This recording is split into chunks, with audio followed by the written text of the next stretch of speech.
Assalamualaikum selamat datang kembali di Guru Gembul Channel. Ini adalah video klarifikasi terkait dengan agama saya, terkait dengan kepercayaan saya, karena ada banyak sekali orang di kolom komentar dan semakin hari semakin banyak komentar-komentar yang mempertanyakan, misalkan diantaranya adalah, Pak Guru, bagaimana caranya mempelajari filsafat tetapi tetap beragama? Pertanyaan-pertanyaan semacam itu sebenarnya sangat ringan tetapi menjadi semakin sering. Misalkan, Pak Guru, bagaimana caranya kita bisa berislam padahal Pak Guru tahu banyak soal ajaran agama yang lain, atau Pak Guru, mitos-mitos agama yang lain itu kan banyak yang menggoncang iman, kenapa Pak Guru mengetahui itu semua tetapi tetap berislam? Tolong dijelaskan ajaran Islam yang Pak Gembul anut yang seperti apa gitu dan sebagainya.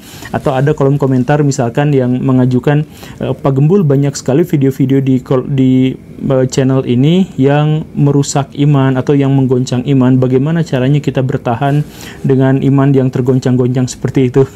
Nah, saya mohon maaf ya, walaupun pertanyaan-pertanyaan itu memang ringan, ringkas, tetapi menunjukkan sesuatu yang sangat mengerikan yang terjadi di dunia Islam. Jadi saya di sini akan memberikan sebuah klarifikasi dan penjelasan dalam konteks agama Islam dan sistem religinya. Jadi begini Baraya, Islam itu sebenarnya sangat sederhana, sangat-sangat ringkas.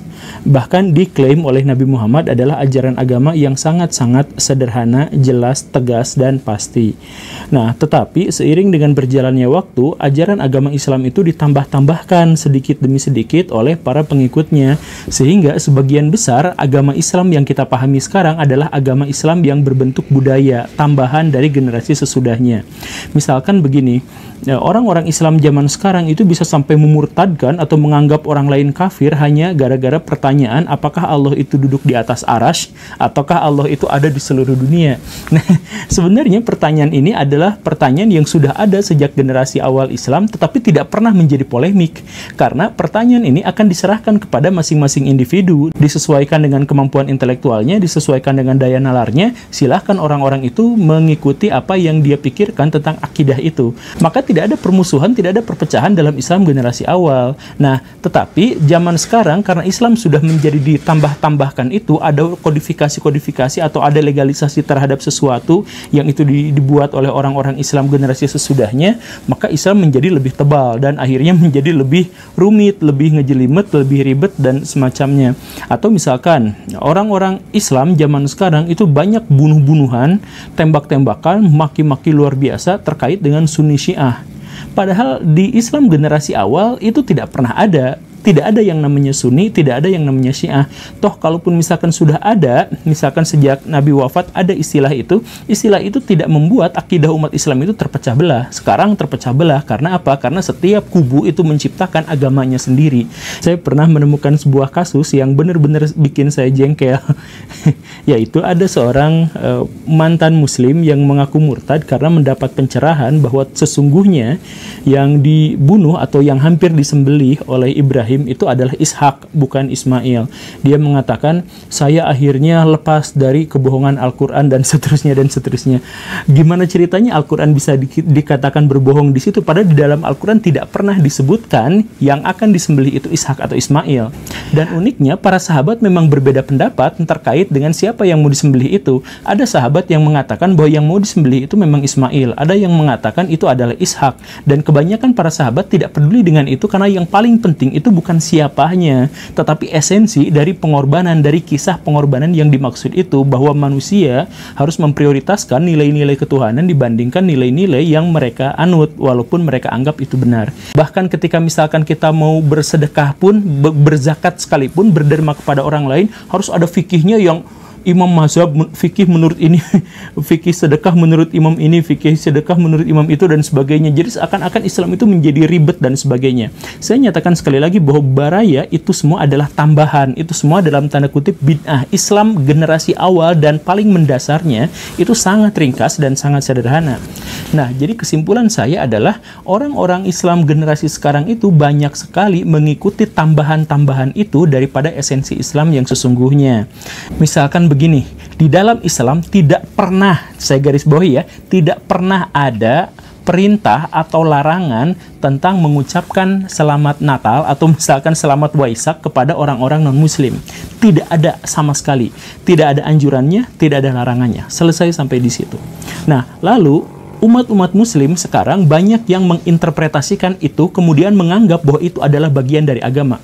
Misalkan, menurut saya itu haram, karena kalau mengucapkan berarti mengakui. Nah, jadi dia menciptakan agama sendiri. Dia itu adalah pendapat pribadinya dia, karena di dalam Al-Quran tidak pernah ada sama sekali, di dalam hadis tidak ada sama sekali. Tetapi dia mengatakan menurut saya itu haram. Logikanya apa? Logika kalau. Logika kalau itu adalah, iya berarti kalau saya menyatakan berarti saya mengikuti. Nah, kan sebenarnya bisa aja nggak seperti itu, tapi ikutin logika kalau. Nah, logika kalau itu dimasukkan ke dalam bagian dari agama dan dianggap menjadi agama. Dan disinilah letak iman itu akhirnya menjadi goyah. Seandainya saya mengucapkan selamat, aduh berarti itu menggoncang iman saya. Kalau menggoncang iman saya, berarti saya dekat kepada kekafiran dan sebagainya. Masalah Sunni Syiah yang sama sekali tidak ada dalam Islam generasi awal bisa menjadi kegoncangan iman untuk seseorang. Kemudian mengucapkan Natal bisa menyebabkan kegoncangan seseorang. Dan akhirnya sujudnya nggak bener aja, atau sholatnya seperti ini, kamu muslim bukan, kafir bukan. Nah, jadi iman yang sesungguhnya sangat sederhana itu sekarang menjadi sangat rendah, sangat remeh, sangat murahan, karena sedikit-sedikit manusia menambah-nambahkan, kemudian dengan perspektif tambahan-tambahan itu dipertanyakan kepada orang lain, kamu muslim bukan? Kamu ibadahnya yang benar atau enggak? Akidah kamu lurus atau enggak? Kemudian diperdebatkan dengan orang-orang Islam yang lain. Nah, ini budaya-budaya yang seperti ini, bid'ah-bid'ah seperti inilah yang akhirnya menyebabkan iman itu menjadi sesuatu yang sangat mahal dan sesuatu yang sangat ringkih. Baraya, di banyak video saya mendeklarasikan diri sebagai seorang muslim fundamentalis. Saya anti sekali dengan sekularisasi. Saya anti sekali misalkan dengan liberalisme dalam beragama dan sebagainya. Saya nyatakan itu berkali-kali di banyak sekali video. Tetapi kemudian ketika saya belajar filsafat, misal, banyak orang yang menganggap itu bertentangan dengan agama. Orang-orang yang mengatakan filsafat bertentangan dengan agama itu bid'ahnya sendiri, karena di dalam Al-Quran itu jelas-jelas disuruh untuk berpikir. Berfilsafat itu secara definitif adalah berpikir secara independen tanpa tendensi, misalkan. Dan ini diwajibkan di dalam Al-Quran. Maka ketika saya berfilsafat, misalkan, maka ini adalah anjuran dari Al-Quran. Ketika saya mempelajari ajaran agama lain, itu adalah ajaran dari Al-Quran. Itu hikmah namanya. Ketika saya mempelajari sains, ketika saya mempelajari misalkan lingkungan hidup, politik, dan sebagainya, itu adalah perintah dari Islam generasi awal. Islam yang benar itu adalah Islam yang cinta damai, yang toleran, yang memberikan perhatian kepada umat manusia, yang berpikir soal pengentasan kemiskinan, yang berpikir soal bagaimana cara menyelamatkan alam dan sebagainya. Itu adalah Islam yang lurus, Islam yang terbuka.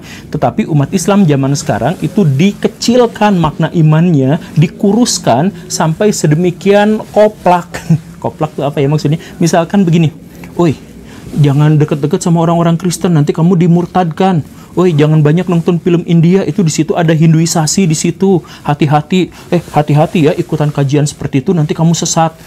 Jangan deket-deket sama orang itu, nanti itu ada kamu dideketin sama orang-orang elit global. Itu adalah temannya Dajjal. Nah, jadi mereka lah orang-orang yang kurang iman, dan saking kurang imannya dan mereka sadar bahwa diri mereka itu kurang iman, maka mereka sangat ketakutan kalau imannya itu retak, kalau imannya itu robek. Baraya, sepanjang yang saya sadari, saya pernah membaca buku yang sangat pro terhadap ateisme. Saya juga pernah membaca buku yang sangat membenci terhadap Islam, terhadap agama, atau terhadap ajaran-ajaran nenek moyang dan sebagainya. Saya pernah membaca itu. Tetapi sejauh yang saya pahami, semakin saya banyak membaca itu, saya pikir keimanan saya menjadi semakin kuat. Karena apa? Karena pengetahuan itu dijelaskan di dalam Al-Quran adalah penopang dari iman. Kalau Baraya banyak tahu, kemudian imannya malah makin rapuh, maka saksikanlah bahwa iman yang Baraya anut selama ini adalah iman budaya, bukan iman dari agama yang sesungguhnya. Ya, itu saja Baraya. Terima kasih karena sudah menyimak. Saya Guru Gembul. Assalamualaikum warahmatullahi wabarakatuh.